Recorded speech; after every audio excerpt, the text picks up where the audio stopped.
नमस्कार, मैं प्रियांशी परीक्षा मानिया के इस YouTube चैनल पर आपका स्वागत करती हूँ। जैसा कि आप जानते हैं, हम ज्योग्राफी की क्लासेस कर रहे हैं और ज्योग्राफी की क्लासेस में ही हम अध्ययन कर रहे हैं भारत का भौतिक विभाजन का। अगर किसी भी बच्चे ने इससे पहले क्लासेस नहीं किए हैं तो इस क्लास को करने से पहले पहली क्लासेस में जाएं, उसके बाद आफ्टर ऑल इस क्लास को समझें। लास्ट क्लास में हमने अध्ययन किया था कि भारत के भौतिक विभाजन में कि हिमालय की उत्पत्ति कैसे हुई, और हम अध्ययन कर रहे थे कि हिमालय का क्या क्या नामकरण है। तो उसी क्रम में हम आज की क्लास का अध्ययन करेंगे। थोड़ी हम लास्ट क्लास को रिवाइज कर लेते हैं। हमने देखा था भारत का भौतिक विभाजन। भारत के भौतिक विभाजन में हमने देखा था कि हमने पूरे भारत को उसकी भौगोलिक विशेषताओं के आधार पर 4 से 5 भागों में डिवाइड किया है। तो सबसे पहले हमने बांटा था हिमालयन रेंज, हिमालयन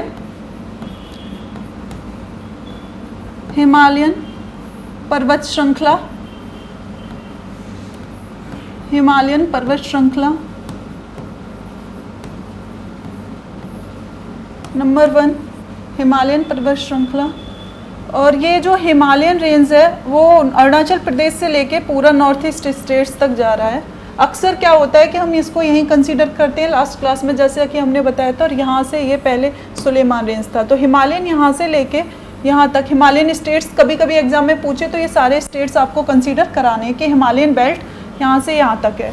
दूसरा हमने भारत के भौतिक विभाजन में देखा था कि ये क्या हो रहा है, भारत के भौतिक विभाजन में देखा था कि भारत का विशाल मैदान, ये जो विशाल मैदान है, दूसरा हमने क्या देखा था, भारत का विशाल मैदान, भारत का विशाल मैदान। इसमें पेन में कोई इशू हो रहा है, इसमें लो पेन ले लो। भारत का विशाल मैदान, भारत का विशाल मैदान जैसा कि हम देखेंगे, जो सिंधु नदी, भारत का विशाल मैदान सिंधु नदी, गंगा नदी और ब्रह्मपुत्र नदी तीनों के अवसाद से मिलकर बना हुआ है। तीसरा हमने देखा था थार डेजर्ट, तीसरा हमने देखा था भारत का मरुस्थल क्षेत्र, तीसरा हमने देखा था मरुस्थलीय क्षेत्र। भारत को हमने बांट दिया है पढ़ने के अध्ययन के क्रम में, मरुस्थल क्षेत्र। चौथा हमने देखा था, भारत को डिवाइड किया था, भारत प्रायद्वीपीय पठार, चौथा हमने बांटा था प्रायद्वीपीय पठार। विजुअल है, पेन का कलर चेंज तो नहीं करना स्टूडेंट्स। प्रायद्वीपीय पठार। पांचवा हमने इसको बांट दिया था भारत का तटीय मैदान, पांचवा बांटा था भारत का तटीय मैदान, भारत का तटीय मैदान।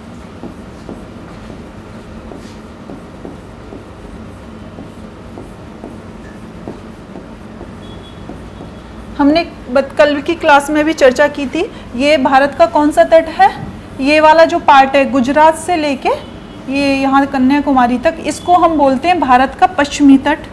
इसको हम बोलते हैं क्या, भारत का पश्चिमी तट, पश्चिमी तट। और इसको जो ये यहाँ से लेके बंगाल से लेके ये साउथ में पूरा, इसको हम क्या बोलते हैं, इसको हम बोलते हैं भारत का पूर्वी तट। इसको हम क्या बोलते हैं, भारत का पूर्वी तट। यानी कि जो बंगाल की खाड़ी है, ये हमारा क्या है, वेस्ट बंगाल, और इसके नीचे बंगाल की खाड़ी। तो बंगाल की खाड़ी साइड ये पूर्वी तट है, और इधर कौन सा है, अरब सागर। इधर ये कौन सा है, अरब सागर, आपको दिखाई दे रहा होगा, ये हमारा अरब सागर। ठीक है, तो इधर देखो, ये है पूर्वी तट, ये है पूर्वी तट, ठीक है, और ये कौन सा है, पश्चिमी तट। ये अरब सागर, ये बंगाल की खाड़ी इधर, और नीचे श्रीलंका है। ठीक है, ये हमने इस तरीके से भारत के भौतिक विभाजन के क्रम में इसको इन भागों में बांट दिया था। सभी नोट डाउन करते चलें अपनी कॉपी में।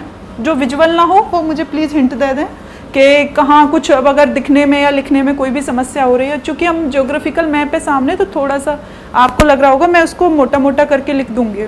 ठीक है, ये हो गया पूर्वी तट और ये हो गया पश्चिमी तट। हमने पूरे इंडिया को भौगोलिक विशेषताओं को समझने के लिए इसका क्या किया, अपनी पढ़ाई को आसान करने के लिए इसको डिवाइड कर दिया है। सबसे पहले हमने उत्तर में क्या देखा, हिमालय। उत्तर में क्या देखा, हिमालय। बच्चों अक्सर परीक्षा में ये क्वेश्चन पूछा जाता है, आप भी सोचना और इस पे बताना कि यदि हिमालय नहीं होता, यदि भारत के उत्तर में हिमालय नहीं होता तो भारत की जलवायु पे क्या प्रभाव पड़ता है, या क्या असर दिखता, या क्या कुछ चेंजेस दिखाई देते।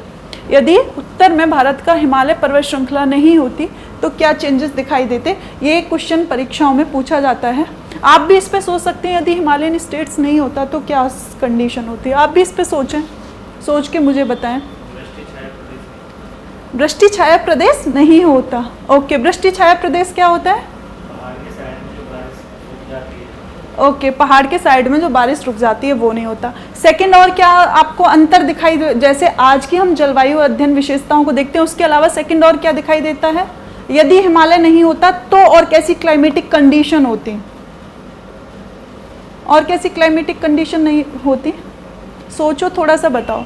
यदि आप ये सोचते हैं कि ये जो मैप है ना इंडिया का, ये मैंने इस बोर्ड पे इस तरीके से लगा रखा है, एक्चुअल में इंडिया ऐसे तो है नहीं, चीज़ें के अर्थ अगर ऐसे है तो जो हिल्स हैं जैसे हम इसको ऐसे हॉरिजेंटली देख रहे हैं, ये हिल्स ऐसे ना होके ऐसे हैं, तो ये हिमालय पहले ऐसे था, ये हिमालय ओरिजिन हुआ।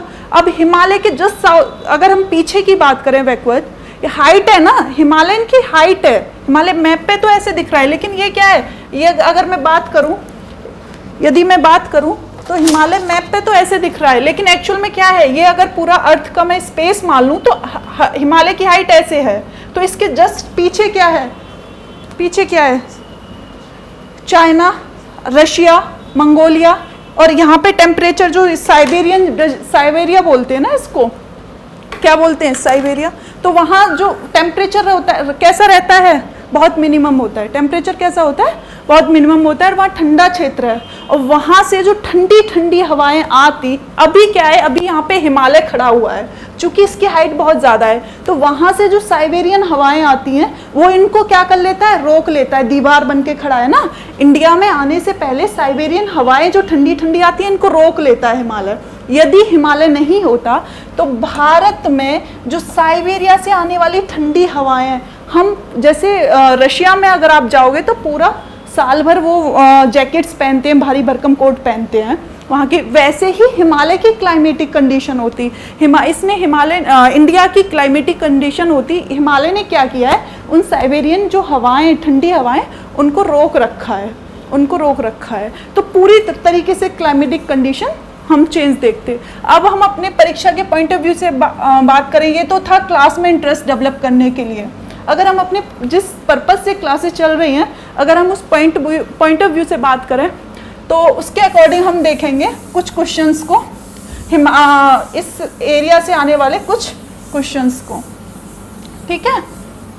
सबसे पहले क्वेश्चन आता है, भारत में, जैसा कि एक उस क्वेश्चन को समझने से पहले मैं एक छोटी सा पॉइंट ऑफ व्यू बता देती हूँ, कुछ चीज़ें हैं समझा देती हूँ। जैसे कि हम देखते हैं जब मरुस्थल की बात आती है, जब मरुस्थल की बात आती है तो हमारे दिमाग में सबसे पहले क्लिक करता है थार डेजर्ट और राजस्थान की क्लाइमेटिक कंडीशन।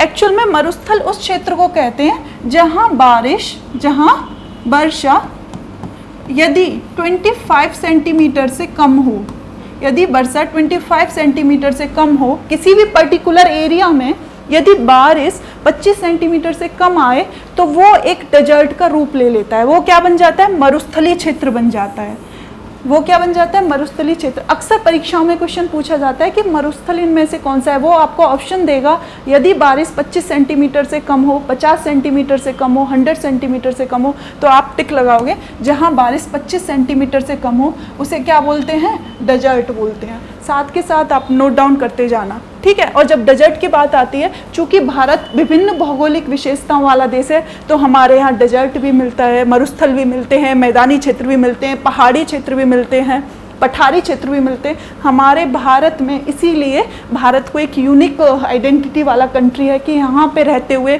हम हर तरह की क्लाइमेटिक कंडीशन को फील कर लेते हैं। तो हम लौट के अपने पॉइंट पे आते हैं कि मरुस्थल क्या होता है, जहाँ 25 सेंटीमीटर से कम हो बारिश हो, और टेम्परेचर क्या होता है, जनरली इंक्रीज होता है, ठीक है। एक दूसरा क्वेश्चन यहीं से परीक्षा में ये भी आ जाता है कि वो 4 प्लेस दे देगा आपको, कोई कोस्टल एरिया दे देगा, कोई डेजर्ट का नाम दे देगा कि ये राजस्थान दे देगा या फिर बंगाल दे देगा, और 2 नाम और बना के दे देगा। और क्वेश्चन आपसे पूछेगा कि इनमें से सबसे अधिक जो टेम्परेचर देखा जाता है, टेम्परेचर में परिवर्तन देखा जाता है, वो कहाँ देखा जाता है, तो हम बताएंगे वो मरुस्थल में ही है। क्योंकि मरुस्थल क्षेत्र में क्या होता है, रेतीला क्षेत्र होता है। मरुस्थल में क्या होता है, रेतीला क्षेत्र होता है। और यहाँ दिन में जितनी ज़्यादा गर्मी टेम्परेचर होता है, दिन में जितनी ज़्यादा गर्मी महसूस करते हैं, चूँकि रेत जल्दी ठंडा भी हो जाता है, रात में उतनी ही ठंड का अनुभव करते हैं। तो ऐसा क्षेत्र कौन सा है, मरुस्थल। उम्मीद करती हूँ आप भूलोगे नहीं। इसी से रिलेटेड हम और क्वेश्चंस भी देखेंगे।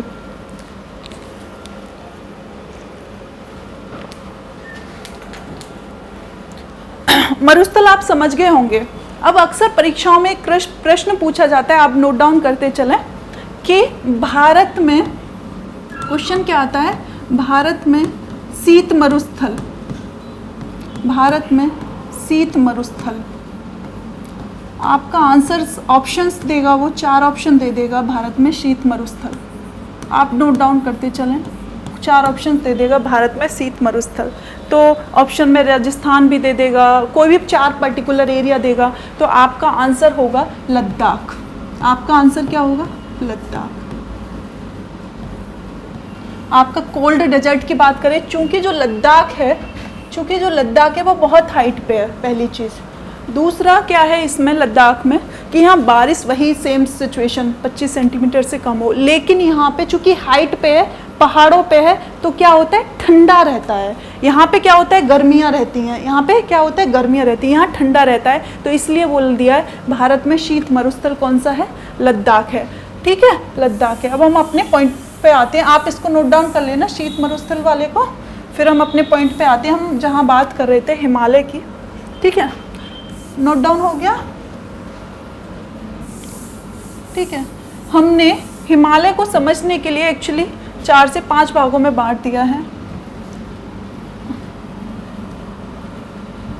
हमने हिमालय को समझने के लिए 4 से 5 पॉइंट्स में बांट दिया है। ठीक है, हिमालय की ही हम बात कर रहे हैं,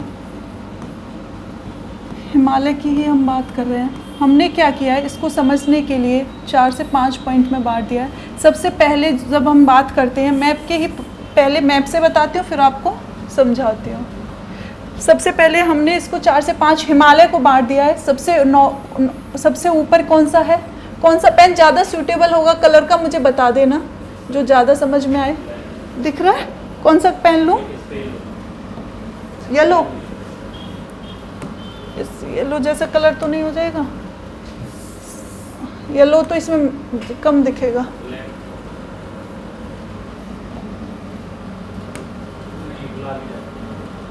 गुलाबी भी है, चलो हम फिलहाल ब्लैक लेते हैं, ना समझ में आए तो बताना। सबसे पहले हमने हिमालय को 4 से 5 भागों में बांट दिया है। सबसे पहला होता है, सबसे पहला है ट्रांस हिमालय। सबसे पहला कौन सा है, सबसे नॉर्थ में, पहला मतलब सबसे नॉर्थ में ट्रांस हिमालय।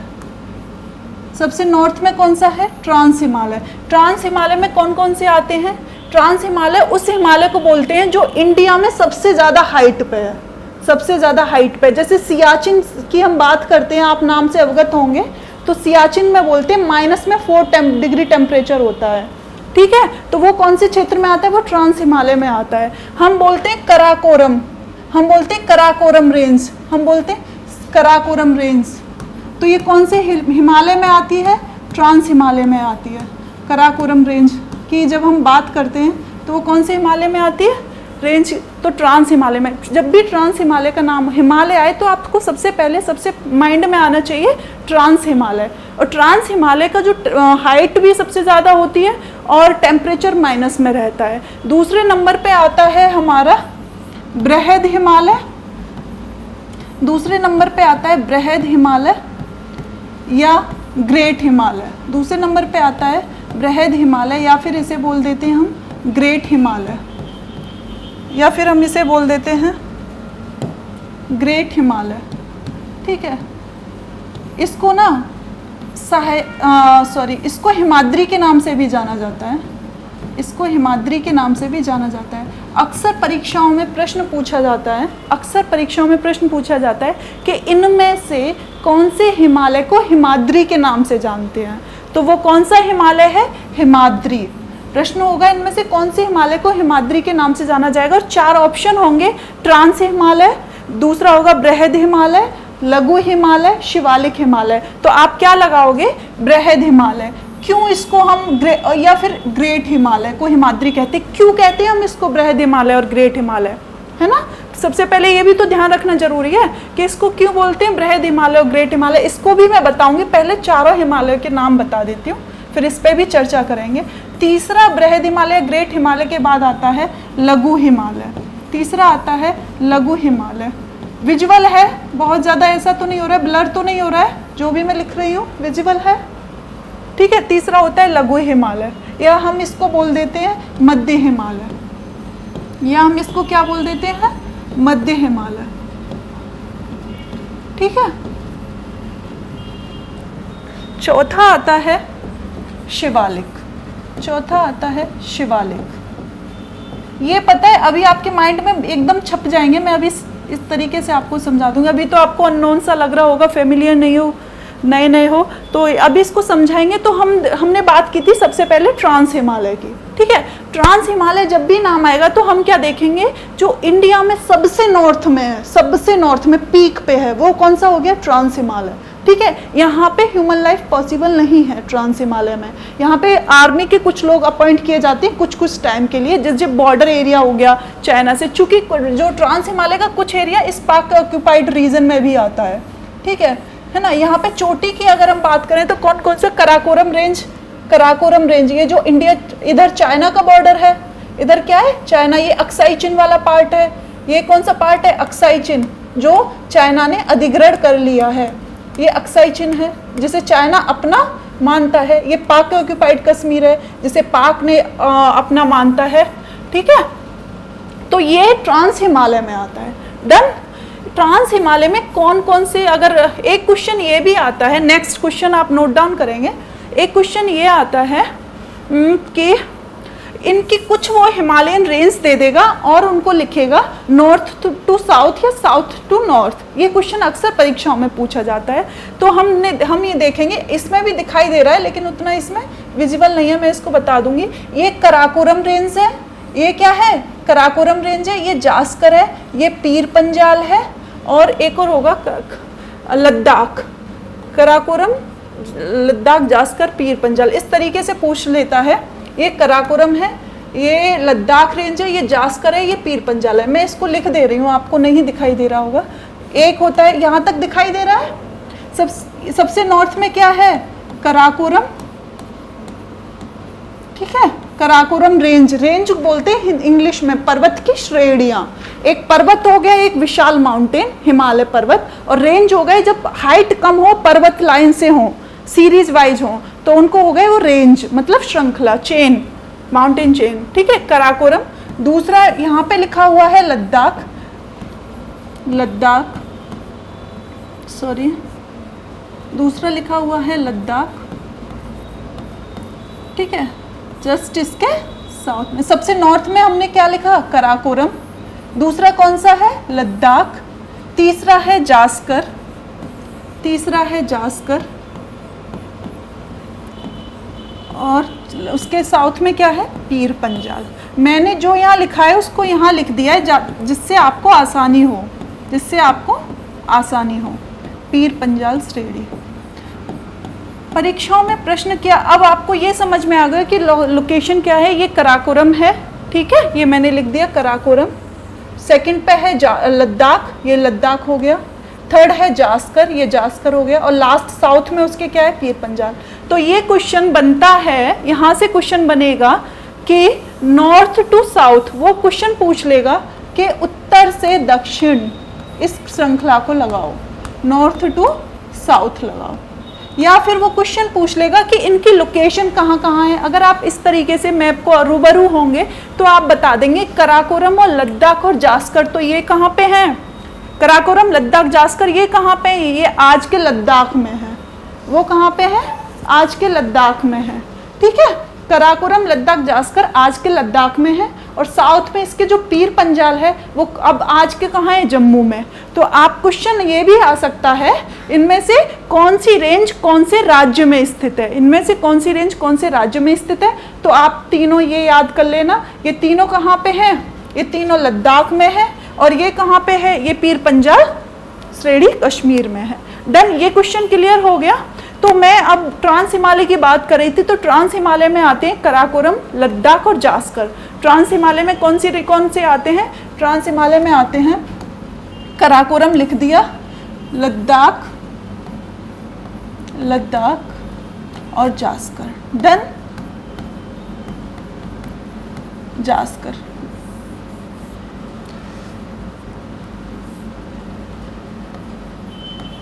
कराकोरम, लद्दाख और जास्कर। और पीर पंजाल कहाँ पे, कश्मीर में, वो हम आगे बात करेंगे। तो हमारा ट्रांस हिमालय हो गया।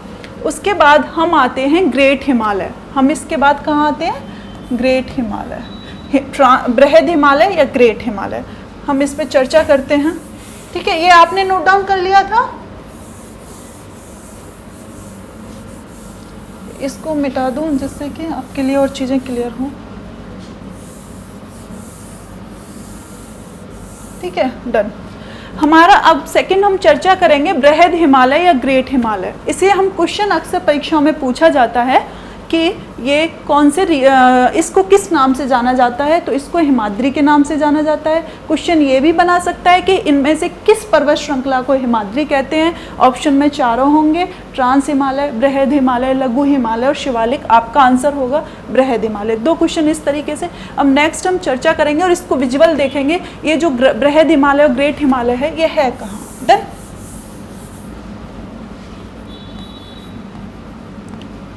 बृहद हिमालय या ग्रेट हिमालय।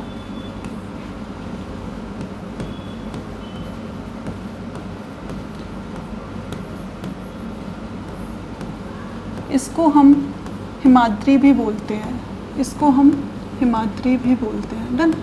अच्छा, हमने यहाँ पे देखा था सबसे ऊपर ट्रांस हिमालय, अब उसके जस्ट साउथ में होता है बृहद हिमालय। ये बृहद इसलिए है, बृहद का मतलब होता है विशाल, और विशाल इसलिए ये यहाँ से पीर पंजाल से लेके ये पूरा एरिया कवर करता है अरुणाचल प्रदेश तक। ये बृहद, जितनी भी हिमालयन रेंज है वो इसी बृहद हिमालय और ग्रेट हिमालय में आती है, पहली चीज़। दूसरा, आप इसीलिए इसको बृहद हिमालय बोला गया है कि हम जानते हैं हमारे नेपाल और तिब्बत के बॉर्डर पे कौन सा है, नेपाल और तिब्बत के बॉर्डर पे है हमारा माउंट एवरेस्ट। हमारा नेपाल और माउंट एवरेस्ट की लोकेशन मैंने कल की क्लास में भी बताई थी।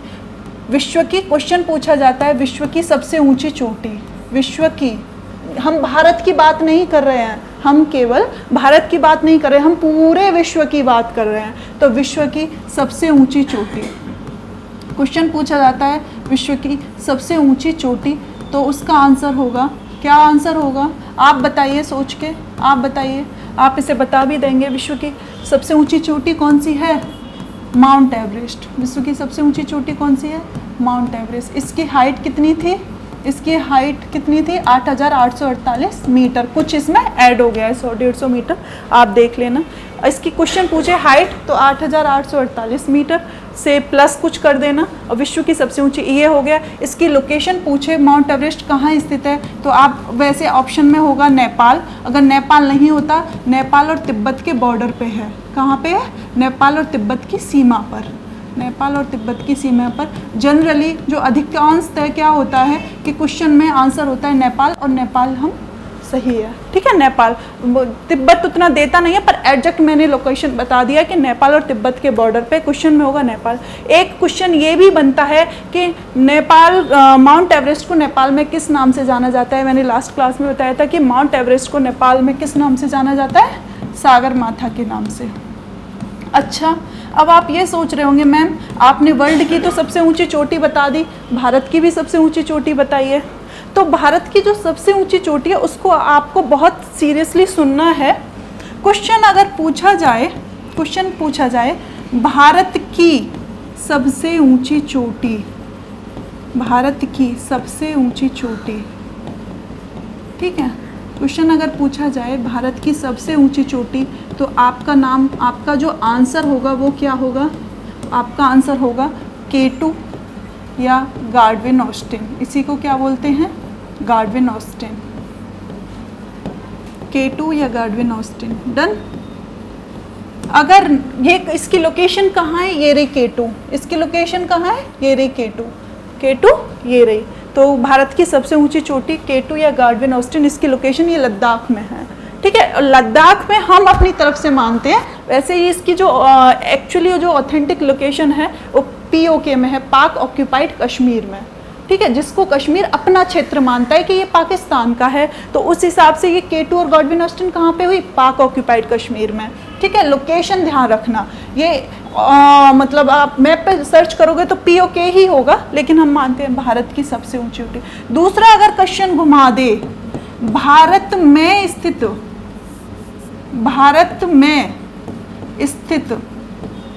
सबसे ऊंची चोटी, भारत में स्थित सबसे ऊंची चोटी, तो आपका आंसर चेंज हो जाएगा। अंतर समझ में आ रहा है स्टूडेंट्स? अंतर समझ में आ रहा है? भारत की पूछे तो K2 होगा, क्योंकि मैंने आपको इसका आंसर बताया इसलिए ये होगा क्योंकि ये कहाँ पे है? POK, जिससे जो पहले हमारा क्षेत्र हुआ करता था, आज भी है, लेकिन जिसे पाकिस्तान ने अधिग्रहण कर लिया, इस तरीके से बोल सकते हैं, या वो पाकिस्तान अपना उसे मानता है, हम ये भी बोल सकते हैं। ठीक है, भारत में स्थित मतलब कि वो भारत में ही है, तो वो कौन सी है? कंचनजंगा। वो कौन सी है? कंचनजंगा। ठीक है, कंचनजंगा कहाँ पे है? सिक्किम में। क्वेश्चन ये पूछा जाता है कि कंचनजंगा स्थित है सिक्किम और तिब्बत के बॉर्डर पे, सिक्किम और तिब्बत के बॉर्डर पे। तो क्वेश्चन दोनों समझ में आ गए, माइन्यूट सा अंतर। अक्सर ये क्वेश्चन हम गलत करके आते हैं क्योंकि हमें बारीकी जानकारी नहीं पता होती और हम में और के में ध्यान नहीं दे पाते। हम किस में? हम के, भारत की और भारत में, इसमें हम गौर नहीं कर पाते, ध्यान नहीं दे पाते, और हम रटने के क्रम में इसको और फिर अगर पूछा जाएगा भारत की तो हम कंचनजंगा ला देते हैं, और पूछा जाए भारत में तो हम K2 या गार्डविन ऑस्टिन लगा देते हैं। Concept clear dear? तो भारत में स्थित सबसे ऊंची चोटी ये हो गई कंचनजंगा। डन। अब क्वेश्चन एक ये भी पूछ लिया जाता है कि भारत की चोटी तो हो गई K2 या गार्डविन ऑस्टिन सबसे ऊंची, लेकिन क्वेश्चन ये ना पूछ के क्वेश्चन ये पूछ लेगा। क्वेश्चन क्या पूछेगा? क्वेश्चन पूछेगा भारत की नहीं दिख रहा है। दूसरा क्वेश्चन ये पूछा जाता है, दूसरा क्वेश्चन क्या पूछ लिया जाता है? यहीं से क्वेश्चन पूछा जाएगा, क्वेश्चन पूछ लिया जाएगा भारत की, ये दोनों क्वेश्चन ना पूछ के क्वेश्चन अब यहाँ से पूछेगा भारत की दूसरी सबसे ऊंची चोटी, भारत की दूसरी सबसे ऊंची चोटी। ठीक है, भारत की दूसरी सबसे ऊंची चोटी। तो आंसर क्या होगा डियर? भारत की दूसरी सबसे ऊंची चोटी। आंसर आप बताओ, आंसर आप बताओ। भारत की दूसरी सबसे ऊंची चोटी ऑब्वियस है, हमने भारत की सबसे ऊंची चोटी K2 या गार्डविन ऑस्टिन को मान दिया, और इसके बाद दूसरी यही है कंचनजंगा। भारत की दूसरी सबसे ऊंची चोटी कंचनजंगा। तीनों क्वेश्चन क्लियर हो गए जो एक्सपेक्टेड क्वेश्चन है और परीक्षाओं में फ्रीक्वेंटली पूछे भी जा रहे हैं। बेसिक से क्वेश्चन है, हम इसको इग्नोर कर देते हैं, इनको पढ़ेंगे हम, ज्योग्राफी पढ़ेंगे और हम इनको भूल जाते हैं। तो आप इन तीनों क्वेश्चन को नोट डाउन कर लें, अगर तीनों में क्लियरिटी ना हो तो मुझे बता दें। आप इन तीनों क्वेश्चन को नोट डाउन कर लें और देख लें कि इस तरीके से क्वेश्चन बनते हैं। ठीक है, हमने सबसे ऊंची चोटी की बात कर ली, नोट डाउन कर लें, थोड़ा सा स्क्रीनशॉट भी ले लें। जो स्टूडेंट्स फ़ोन पे देख रहे हैं क्लास, वो स्टूडेंट्स स्क्रीनशॉट ले लें।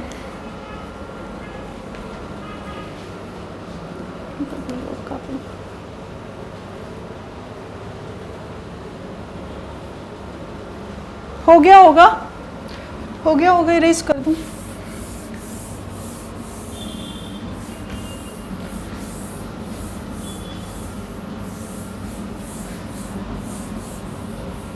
ठीक है, हम बात कर रहे थे दूसरा क्वेश्चन बृहद हिमालय या ग्रेट हिमालय की, पॉइंट पे आते हैं। हम बात कर रहे थे बृहद हिमालय या ग्रेट हिमालय की। इसमें हमने देखा माउंट एवरेस्ट, माउंट एवरेस्ट की लोकेशन यहाँ है, ठीक है, ये नेपाल बता दिया। दूसरा हमने देखा था कंचनजंगा जो सिक्किम में है। यहीं पे हम देखते हैं धौलाधर।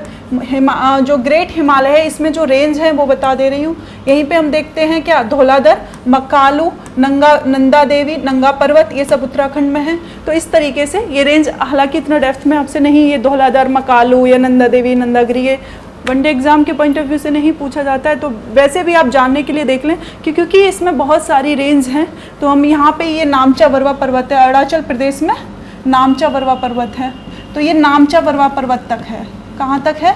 नामचा बरवा पर्वत। ये क्वेश्चन पूछ लेता है कि नामचा बरवा पर्वत कहाँ पे है, तो ये कहाँ पे है? ये है आपका अरुणाचल प्रदेश में, अरुणाचल प्रदेश में, ठीक है। ये हो गया आपका ग्रेट हिमालय या लघु हिमालय। तीसरा आता है, तीसरा आपका आता है लघु हिमालय। तीसरा आपका आता है लघु हिमालय। तीसरा आपका आता है लघु हिमालय या मध्य हिमालय। जो अधिकांशतः जो श्रेणियां हैं, पर्वत हैं, वो ग्रेट हिमालय वाली रेंज में आ ही जाते हैं। जो एकाध बस्ता है वो इसमें आता है लघु हिमालय या मध्य हिमालय, या मध्य हिमालय, लघु हिमालय या मध्य हिमालय, ठीक है। तो इसमें आता है हमारी पीर पंजाल रेंज, इसमें आती है हमारी पीर पंजाल रेंज। पीर पंजाल मैंने आपको बता ही दिया कहाँ पे है, यहाँ पे पीर पंजाल कश्मीर में। पीर पंजाल कहाँ पे? जम्मू में, ठीक है। तीसरा आता है लघु हिमालय, पीर पंजाल, और चौथा आता है शिवालिक। चौथा आता है इसके साउथ में होता है, जस्ट यहाँ पे क्या था? ट्रांस हिमालय। ट्रांस हिमालय के साउथ में क्या था, मतलब इसके दक्षिण में क्या था? बृहद हिमालय या ग्रेट हिमालय। इसके भी दक्षिण में क्या आएगा? यहाँ पे लघु हिमालय, और इसके भी साउथ में क्या आ जाएगा? यहाँ पे शिवालिक रेंज। शिवालिक रेंज यहाँ पे क्या आ जाएगा? शिवालिक रेंज।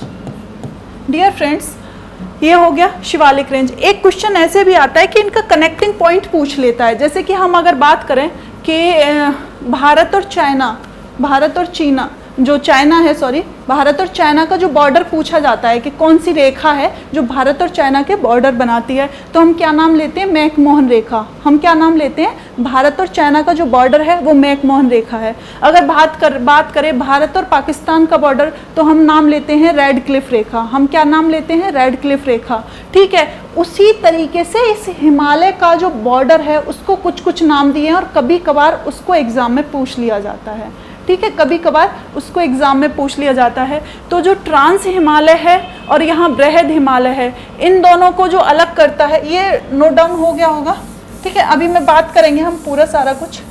हमने लास्ट में इसको भी पहले एक क्वेश्चन वहाँ से पूछा जाता है, वो क्वेश्चन रह गए, फिर हम उसके लौट के आते हैं शिवालिक रेंज पे। देन एक क्वेश्चन यहाँ से रहता है, मैं इसको क्लियर, ये यहाँ पे हमने ट्रांस हिमालय देखा था। देन यहाँ हमने ट्रांस हिमालय देखा था। मैं छोटा छोटा लिखूंगी, आपने कई बार पढ़ ही लिया होगा। यहाँ ट्रांस हिमालय हमने देखा था, ठीक है। और ट्रांस हिमालय के जस्ट नीचे हमने देखा था ग्रेट हिमालय।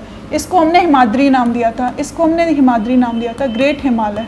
छोटा छोटा इसलिए लिख रही हूँ, आप कई बार इसको सुन चुके हैं, आपको समझ में आ रहा है, ठीक है। तो क्वेश्चन ये पूछ लेता है, क्वेश्चन फ्रेंड्स क्या पूछता है?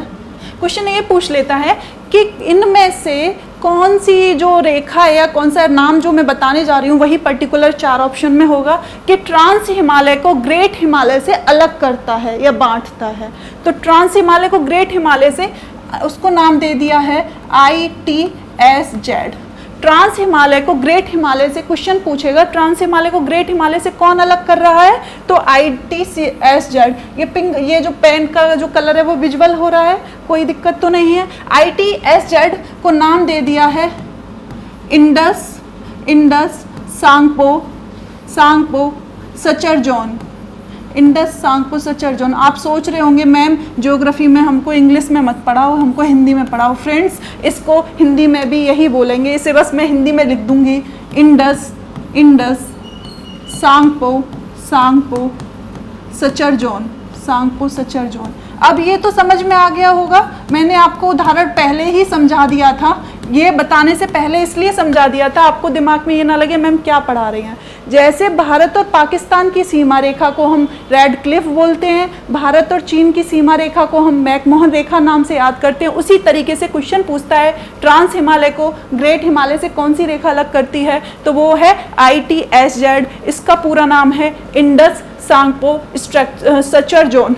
इंडस का मतलब होता है सिंधु नदी, इंडस का मतलब क्या होता है, सिंधु नदी। सांगपो तिब्बत में ब्रह्मपुत्र को सांगपो के नाम से जाना जाता है। तो यहाँ से सिंधु निकलती है और यहाँ से सांगपो निकलती है, और यही क्षेत्र है, शायद इसलिए ITSZ इसको नाम दे दिया होगा। Done done, ITSZ। अब नेक्स्ट क्वेश्चन पूछ लेता है कि ग्रेट हिमालय के या बृहद हिमालय की हमने साउथ में बात की थी, कौन सा हिमालय आता है, लघु हिमालय, लघु हिमालय या मध्य हिमालय, लघु हिमालय या मध्य हिमालय, या मध्य हिमालय। तो friends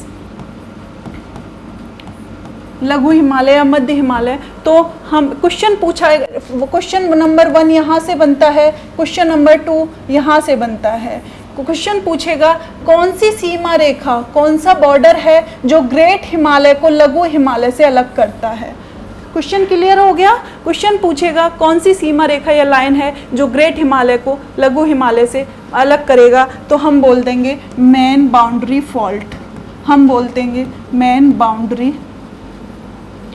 boundary fault. Pen visual है, मैं इसको अच्छे से और लिखूं क्या, इसको हम शॉर्ट में याद रखते हैं MBF, हम इसको शॉर्ट में कैसे याद रखते हैं, MBF। क्वेश्चन पूछेगा कि ग्रेट हिमालय को कौन सी जो वर्ड है वो लघु हिमालय से अलग करता है, हम बोल देंगे मैम MBF। क्वेश्चन अगर पूछेगा तो हम बोल देंगे MBF।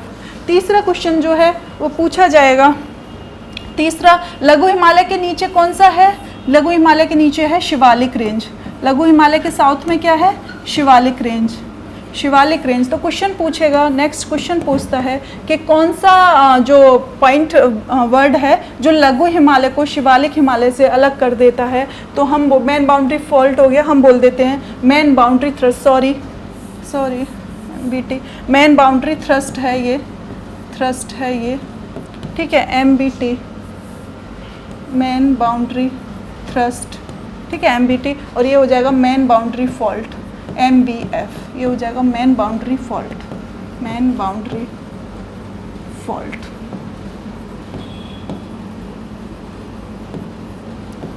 डन, शिवालिक हिमालय। अब हमारे चारों हिमालय आपको अच्छे से याद भी हो गए होंगे क्लास के साथ साथ। ये थोड़ा टर्म वर्ड थोड़ा सा लग रहा होगा मैम क्या बता दिया, कुछ नहीं है, आपको केवल 3 नए शब्द ऐड करने हैं, 3 शब्द ऐड करने हैं, बाकी कुछ नहीं। पहला शब्द है ITSZ। तो ट्रांस हिमालय को मेरे साथ साथ रिकॉल करो, इसको मध्य को आप अपने माइंड में बनाओ। इंडिया के मैप में सबसे ऊपर क्या था, ट्रांस हिमालय, ट्रांस हिमालय के नीचे जाओगे तो ग्रेट हिमालय। तो ट्रांस हिमालय को ग्रेट हिमालय कौन सी लाइन अलग करती है, ITSZ, Indus Tsangpo structure zone. आपको उतना नहीं वर्ड याद रखना है, केवल ITSZ याद रखना है। आपसे वो ये नहीं पूछेगा, केवल 4 ऑप्शन में होंगे ITSZ, MBF, main boundary fault या MBT, तो आपको ITSZ। दूसरा पूछेगा ग्रेट हिमालय को लघु हिमालय से कौन अलग करता है, तो आप बोलेंगे MBT, मेन बाउंड्री थ्रस्ट। तीसरा पूछेगा ग्रेट हिमालय को लघु हिमालय को शिवालिक से, तो हम बोल देंगे MBF, main boundary fault. Done, ये क्लियर हो गए होंगे। यहाँ से आने वाले जितने एक्सपेक्टेड क्वेश्चंस थे मैंने सारे आपके साथ डिस्कस किए हैं। अब इसको अगर नोट डाउन करना है जिन भी स्टूडेंट्स को, तो नोट डाउन कर लीजिए, स्क्रीनशॉट ले लीजिए। डन, ये आपका हो गया। डन, ये आपका हिमालयन रेंज की जितना हो क्वेश्चंस हो सकते थे। एक पॉइंट्स और रह गया है, उसको और डिस्कस कर लेते हैं। एक पॉइंट्स और, मैंने यहाँ पे बात की थी ट्रांस, यहाँ बात की थी ग्रेट हिमालय, यहाँ लघु हिमालय और यहाँ शिवालिक। तो क्वेश्चन ये पूछा जाता है कि हिमालय का गिरिपदी क्षेत्र, क्वेश्चन क्या पूछा, गिरपदीय, ये कौन सा भाग हिमालय के गिरपदीय है, ये क्वेश्चन, ये वर्ड आता है। तो गिर मतलब होता है पहाड़ या पर्वत, गिरि मतलब क्या होता है हिंदी में, पहाड़ या पर्वत। मैं एक्चुअली आपको क्वेश्चन रटो ना और समझो, इस वजह से आपको इसे तोड़ रही हूँ। गिरि मतलब होता है पहाड़ या पर्वत, और पदीय मतलब होता है जो आपके फुटप्रिंट पे है, जो आपके पैरों पे है, फुटप्रिंट। पदीय मतलब जो आपके फुट में है, फुट में है। तो पहाड़ों के, ये पहाड़ है, ये पर्वत श्रृंखला है, इसके कौन फुटप्रिंट में है? तो आंसर क्या होगा? सबसे लास्ट में हमने क्या देखा था? शिवालिक। सबसे लास्ट में हमने क्या देखा था? शिवालिक। अगर क्वेश्चन में ये आ जाए शिवालिक के फुटप्रिंट में कौन है, इंग्लिश का वर्ड ज्यादा इजी लग रहा होगा ना। फुट क्या होते हैं? पैर, और पैर हमारे नीचे होते हैं, पैर हमारे नीचे होते हैं बॉडी पार्ट में। अगर हम पैर देखें तो कहाँ होते हैं? नीचे। तो गिर पदी का मतलब होता है पहाड़ों के, जो गिर मतलब पहाड़ और पदी मतलब जो हमारे लेग्स, पैर। डन। तो सब इन चारों हम पर्वत श्रृंखलाओं की बात करें तो कौन सबसे साउथ में था? चौथा नंबर हमने क्या बताया था? शिवालिक रेंज। तो ये हो गया। क्वेश्चन ये पूछा जाए शिवालिक रेंज के कौन फुटप्रिंट में है, शिवालिक के कौन पदीय क्षेत्र में है, शिवालिक के कौन पदीय क्षेत्र में है, या इस तरीके से। ये क्वेश्चन एक्चुअली डराने के लिए होते हैं, वर्ड को ऐड कर देते हैं, हम डर जाते हैं। जबकि अगर हमें हिंदी आती है तो हम उसका शाब्दिक अर्थ निकालने, क्वेश्चन को डील करने का सबसे आसान तरीका, क्वेश्चन का जो वर्ड है उसको आप तोड़ दो, और जब आप उस वर्ड को तोड़ दोगे तो उसमें उसका आंसर छिपा रहता है। डन। तो शिवालिक के साउथ में हम बात करेंगे, यहाँ से हमारा मैदानी क्षेत्र शुरू हो जाता है, यहाँ से हमारा मैदानी क्षेत्र शुरू होता है। और मैदानी क्षेत्र को हम बात करेंगे, 4 भागों में बांट दिया है। भावर क्षेत्र, भावर क्षेत्र, दूसरा हो गया तराई रीजन, तराई क्षेत्र, तीसरा हो गया बांगर, बांगर। अब आप थोड़ा फेमिलियर भी लगोगे क्योंकि मैदान आ गए हैं। और चौथा हो जाता है खादर, चौथा होता है खादर, और भी अगर बांटना हो तो डेल्टा। अब आपको थोड़ा फेमिलियर सा लग रहा होगा, शिवालिक पहाड़ पर्वत खत्म हो गए। अब हमने जब पहाड़ और पर्वत खत्म होते हैं तो हमने मैदान में एंट्री कर ली।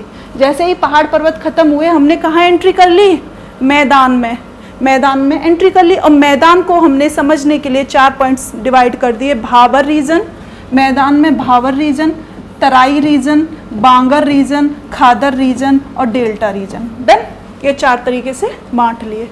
शिवालिक जो है, क्वेश्चन एक क्वेश्चन ये भी पूछ लिया जाता है, मुझे ध्यान आ गया, जब हम हिमालय की बात करते हैं तो एक क्वेश्चन ये भी पूछ लिया जाता है, इनमें से कौन सी श्रृंखला सबसे प्राचीनतम है, सबसे प्राचीनतम और सबसे नवीनतम। डन।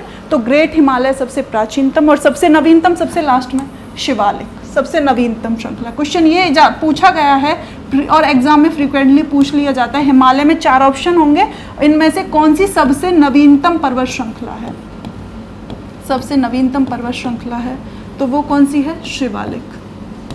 वो कौन सी है? शिवालिक। डन। और जैसे ही पहाड़ खत्म होते हैं, मैंने कल बताया था कि पहाड़ बनते हैं, और पहाड़ के बनने के क्रम में ही मैदानों की ओरिजिन हुआ था, पहाड़ों के बनने के क्रम में ही मैदानों का ओरिजिन हुआ था। तो मैदानी क्षेत्र को हमने 4 पार्ट में डिवाइड कर लिया है। डन। अब हम बात करेंगे मैदानों की।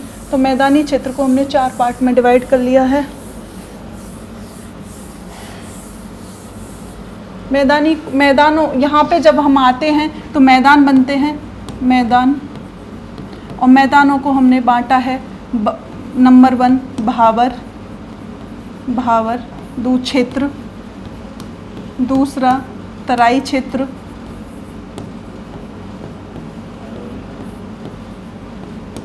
और तीसरा बांगर। अभी बात करेंगे बांगर क्षेत्र, और चौथा हो गया खादर। फ्रेंड्स, एक तरीका ये हो सकता है कि हम हिमालय के ओरिजिन के बाद तुरंत मैदान को डिस्कस कर लें। एक दूसरा तरीका ये भी है कि पूरे ऑल ओवर इंडिया में जितनी भी माउंटेन रेंजेस हैं हम उनके बारे में बात कर लें। आप किस तरीके से पढ़ना पसंद करेंगे, योर ओन चॉइस। एक तरीका ये भी है, एक तरीका वो भी है। अब हमने अगर मैदानों की बात की है तो मुझे लगता है आप इन वर्ड्स को एक्सप्लेन कर लो, उसके बाद में ऑल इंडिया के जितने भी माउंटेन रेंजेस हैं उनको बता दूं। अगर आप कहें तो पहले मैं माउंटेन रेंजेस ऑल इंडिया की जितनी है सारी माउंटेन, और आज का चैप्टर भी है तो आप पहले माउंटेन रेंजेस को फिनिश करवा दें। डन। हमने फ्रेंड्स नॉर्थ इंडिया के जितने माउंटेन रेंजेस से एक्सपेक्टेड क्वेश्चन बन सकते थे उनको कॉन्सेप्ट को समझा और उनके फैक्ट्स को भी रिवाइज किया, कॉन्सेप्ट्स को समझा और फैक्ट्स को भी रिवाइज किया। अब हम नॉर्थ इंडिया की बात को ख़त्म करके अब हम आगे चलें तो हम और पर्वत श्रृंखलाओं को देखेंगे। हम अगर भारत के पश्चिम में बात करें, अगर हम भारत के पश्चिम में बात करें तो हम सबसे पहले आते हैं राजस्थान में अरावली रेंज। हम सबसे पहले आते हैं अरावली रेंज। ये लिखा हुआ है, मैं बड़ा बड़ा लिख देती हूँ, आपको दिखाई नहीं रहे। Aravali range, Aravali range, Aravali range. Question ये पूछा जाता है, विश्व की भी सबसे प्राचीनतम है अरावली रेंज, चूँकि इसका जो टाइम पीरियड है, अगर हम इसके टाइम पीरियड की बात करें तो ये प्री कैम्ब्रियन टाइम की है, प्री कैम्ब्रियन टाइम की है। एक्चुअली ओरिजिन जब से हुआ है, अर्थ का ओरिजिन से लेके आज का मानव तक हमने टाइम स्केल में डिवाइड कर दिया है कि कौन से काल में कौन से मानव किस तरीके से उत्पत्ति हुई। जैसे हम अगर बात करें तो सबसे पहले रेंगने वाले जीव आए, रेंगने वाले जीव से बात करें थोड़ा और डेवलप हुए, थोड़ा और डेवलप हुए और आज के हम आधुनिक मानव बन गए। उस तरीके से बात करें तो जब कुछ नहीं था, मुझे लगता है जब ह्यूमन लाइफ नहीं थी, डायनासोर वाली लाइफ से भी पहले की बात है, तो प्री कैम्ब्रियन काल। क्वेश्चन पूछ लिया जाता है, अक्सर परीक्षाओं में पूछ लिया जाता भी है कि जो अरावली पर्वत श्रृंखला है वो इनमें से किस काल की है, मेसोजोइक काल, सेनोजोइक काल और प्री कैम्ब्रियन काल और कैम्ब्रियन काल। ठीक है, ये आपको सुनने में थोड़ा अजीब सा लग रहा होगा कि मैम ये कौन सा काल और कूल बता रही हैं। जैसे हम त्रेता, द्वापर, सतयुग की बात और कलयुग की बात करते हैं, उस तरीके से अगर हम ज्योग्राफी के पॉइंट को समझें तो हम इन कालों की बात करते हैं। डन। तो क्वेश्चन एक पूछ लिया जाता है कि जो अरावली रेंज है वो किस काल की है, तो आपका आंसर होगा प्री कैम्ब्रियन काल, प्री कैम्ब्रियन।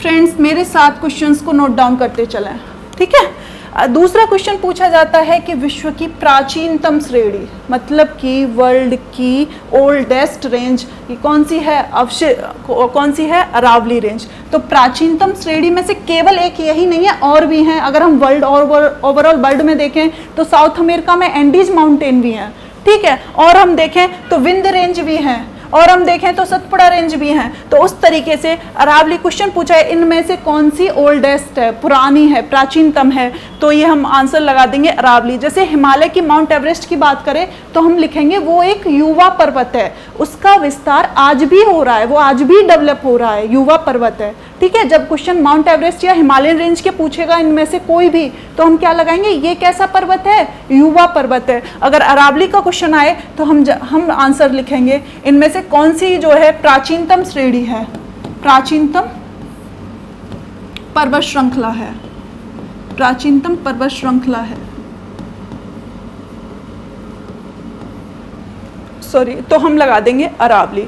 नेक्स्ट क्वेश्चन, चूंकि ये प्राचीनतम है मतलब ओल्डेस्ट है, और जितनी चीजें पुरानी होंगी उतनी चीजें धीरे धीरे क्या होती जाएंगी, डिस्ट्रॉय होती जाएंगी, उतनी चीजें मतलब खत्म होती जाएंगी, ठीक है। चूंकि ये प्राचीनतम है, प्री कैम्ब्रियन काल के, तो ये कैसी पर्वत हो गया, ये हम लिखेंगे ये एक अवशिष्ट पर्वत है, ये एक अवशिष्ट पर्वत है। मैम क्या होता है अवशिष्ट पर्वत, हम तो इसको नहीं जानते हैं, ठीक है फ्रेंड्स। हम अवशिष्ट पर्वत का मतलब है जब खाना या कोई भी जीव जो अवशेष रह जाता है, जैसे कि मान के चलो जब कोयला का जो ओरिजिन होता है वो पुराने सड़े गले जीवाश्मों से होता है। जीवाश्म मतलब जीव के अवशेष, मैंने पहले भी बताया था, अगर आप शब्दों को तोड़ दोगे तो आप आंसर्स पाओगे, ठीक है। जीवाश्म का मतलब होता है जीवों के अवशेष, जैसे हम मर गए हमारे कंकाल बच जाएंगे, ठीक, हमारे क्या हो गए वो जीवाश्म, आज से 200 साल बाद हमें अपने जीवाश्म दिखाई देंगे।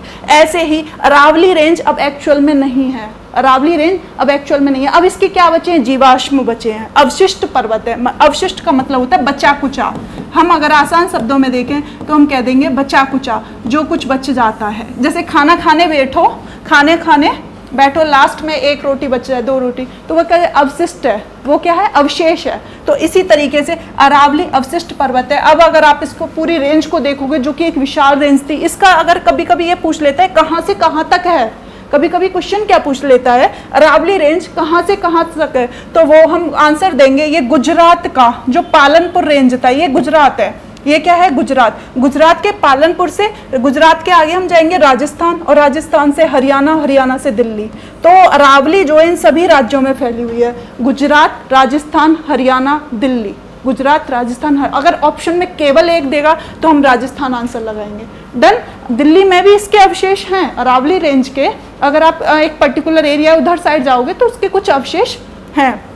तो अरावली से एक्सपेक्टेड क्वेश्चन कौन कौन से थे, ये इसका टाइम पीरियड पूछेगा, नंबर 1 प्री कैम्ब्रियन काल। दूसरा क्वेश्चन पूछेगा प्राचीनतम पर्वत श्रृंखला है, ओल्डेस्ट या न्यूएस्ट में पूछे तो अब ये स्टोरी क्लियर है आपकी, आप इसको भूलोगे नहीं।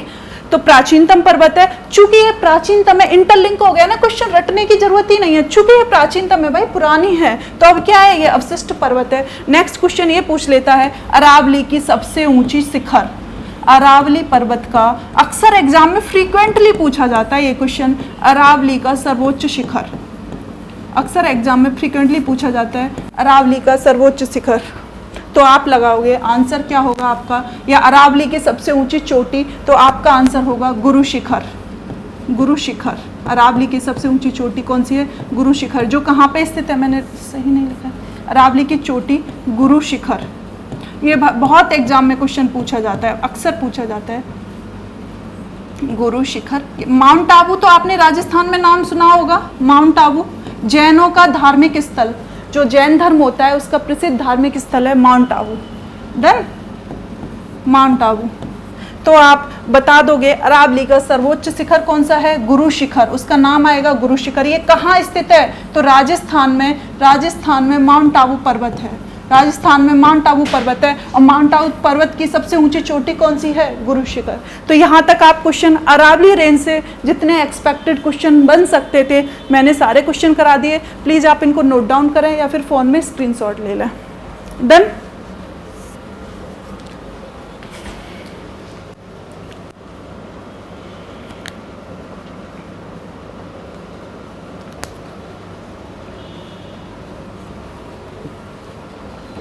हो गया फ्रेंड्स। अरावली रेंज हमने देख ली, अरावली रेंज से जितने एक्सपेक्टेड क्वेश्चंस थे हमने उनको देख लिया। डन। अब हम कुछ रेंजेज और हैं मिडिल इंडिया में, मध्य भारत में, हम उनको भी देख लेंगे। ठीक है, हमने अरावली यहाँ देख ली, अरावली यहाँ देख ली। अब रेंज है विंध्य रेंज, इसको हिंदी में लिखते हैं विंध्य रेंज। सॉरी मैंने तो इंग्लिश कर दिया, विंध्य रेंज ऐसे लिख लेते हैं ना, पर्वत श्रृंखला। ठीक है, ये भी प्राचीनतम पर्वत श्रृंखला है। Vindhya range MP, Vindhya range कहाँ पे है, इसका जो बॉर्डर है वो एमपी और महाराष्ट्र का बॉर्डर है। विंध्य रेंज के जस्ट साउथ में ये अरावली रेंज हो गई। इसकी लोकेशन ध्यान रखना फ्रेंड्स, इसकी लोकेशन ध्यान रखना, ये पूछ लेगा बेसिक सा कि कौन सी श्रृंखला कौन से राज्य में है पर्टिकुलर, तो विंध्य रेंज अरावली श्रृंखला। ठीक है, अरावली राजस्थान हो गया मेनली, विंध्य रेंज इधर हो गया एमपी और महाराष्ट्र का बॉर्डर, और विंध्य रेंज के साउथ में ही यहाँ पे आ जाता है सतपुड़ा रेंज। ये डन, ये रहा सतपुड़ा, मैं इसको ऐसे लिख देती हूँ। विंध्य रेंज के जस्ट हम साउथ में बात करें तो ये हो जाएगा सतपुड़ा, सतपुड़ा श्रृंखला। ये मेनली कहाँ पे, सतपुड़ा, सतपुड़ा कहाँ पे है, सतपुड़ा रेंज महाराष्ट्र और एमपी के बॉर्डर पे आ रही है सतपुड़ा रेंज भी। सतपुड़ा की क्वेश्चन ये पूछ लेता है सतपुड़ा की सबसे ऊंची चोटी। क्वेश्चन क्या पूछ लेता है, सतपुड़ा जो श्रृंखला है, रेंज है, पर्वत शिखर, इसकी सर्वोच्च चोटी। क्वेश्चन क्या पूछता है, सतपुड़ा की सर्वोच्च चोटी, सतपुड़ा की सर्वोच्च चोटी। तो इसका आंसर हो जाएगा धूपगढ़। इसका आंसर, ये बहुत अक्सर क्वेश्चन पूछ लिया जाता है एग्जाम में, इसका इस क्वेश्चन को अक्सर पूछ लिया जाता है, सतपुड़ा की सर्वोच्च चोटी या सर्वोच्च शिखर बताएं, तो वो हो जाएगा डियर फ्रेंड्स धूपगढ़। ठीक है, वो हो जाएगा धूपगढ़। और विंध्य और सतपुड़ा के मिडिल से ही नर्मदा बहती है, ये नर्मदा रेंज। इसको हम जब रिवर्स कराएंगे तो बताएंगे, इसके नॉर्थ में विंध्य रेंज है और साउथ में सतपुड़ा है, और इसके मिडिल से कौन सी बहती है, तो वो नर्मदा है। वो कौन सी नदी है, नर्मदा। हम चूंकि रेंज की बात कर रहे हैं तो इसमें हम केवल रेंज देखेंगे। विंध्य हो गई, सतपुड़ा हो गई। एक क्वेश्चन अक्सर पूछ लिया जाता है, ये धूपगढ़, इसको याद रखना फ्रेंड्स। क्वेश्चन पूछ लिया जाता है अजंता की रेंज, अजंता रेंज। तो क्वेश्चन कहाँ पूछ लिया जाता है, अजंता रेंज। एक क्वेश्चन पूछ लिया जाता है कि ये इनकी ये स्टेट डायरेक्ट पूछ लेता है, अजंता रेंज। तो ये कहाँ स्थित है, ये महाराष्ट्र के औरंगाबाद में स्थित है। ये कहाँ स्थित है, ये महाराष्ट्र के औरंगाबाद में स्थित है, महाराष्ट्र के औरंगाबाद में अजंता की रेंज। हाँ, अजंता केव्स भी वही है, महाराष्ट्र के औरंगाबाद में ही अजंता की गुफाएं, जो प्राचीनतम गुफाएं हैं। ठीक है, अजंता रेंज हो गई। इसके बाद इसको नोट डाउन कर लें फ्रेंड्स, उसके बाद हम साउथ इंडिया में जितनी रेंज हैं उनकी बात करते हैं। डन।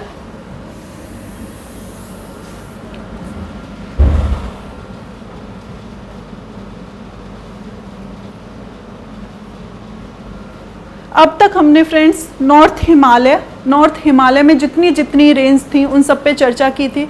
उसके बाद हमने चर्चा की थी मध्य भारत में कौन सी पर्वत श्रृंखला है और कौन से उससे शिखर हैं।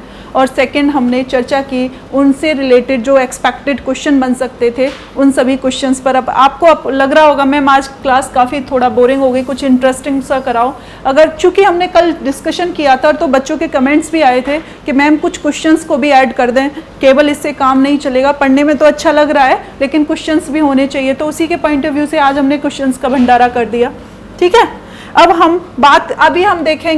अभी हम देखेंगे साउथ इंडिया, दक्षिण भारत। अभी हम देखेंगे साउथ इंडिया। डन।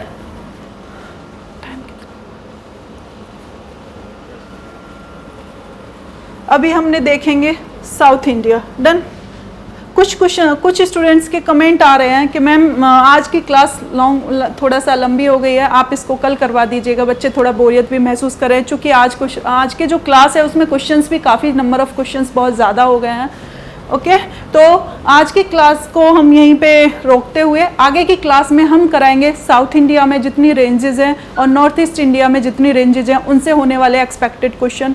अगर फ्रेंड्स आपको आज का सेशन पसंद आया हो तो प्लीज़ सेशन को लाइक करें, शेयर करें और सब्सक्राइब करें। धन्यवाद। Thank you.